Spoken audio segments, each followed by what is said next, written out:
Election fighters வழங்கும் 50-50 safety safety. தேர்தல் வருது ஜோரு ஜோரு.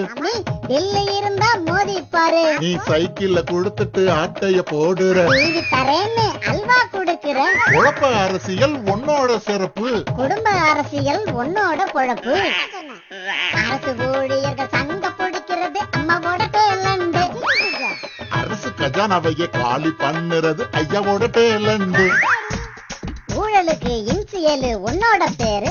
அப்ப லஞ்சத்துக்கு இன்சியலு உன்னோட பேரு. அரசியல் என்பதொரு பூக்கடை. நாம ரெண்டு பேரும் ஆக்கி போட்டோம் சாக்கடை. இனிமே சனங்களுக்கு முன்னால மட்டும் சண்டைய போட்டுக்குவோம். சரிசமமா தமிழ்நாட்டை பங்கு போட்டுக்குவோம். ஊழலிலும் லஞ்சத்திலும் 50-50. நாம ரெண்டு பேரு ஃபேமிலியும் சேஃப்டி சேஃப்டி. பக்கா சேஃப்டி சேஃப்டி. தங்களை பற்றி சிந்திப்பவர்களை வீட்டுக்கு அனுப்புங்கள். உங்களை பற்றி சிந்திப்பவர்களை கோட்டைக்கு அனுப்புங்கள். அனுபவத்தின் முதிர்ச்சியும் தமிழகத்தின் எழுச்சியும் கைகோர்ப்பது உங்களுக்காக, உங்களை வாழ வைப்பதற்காக.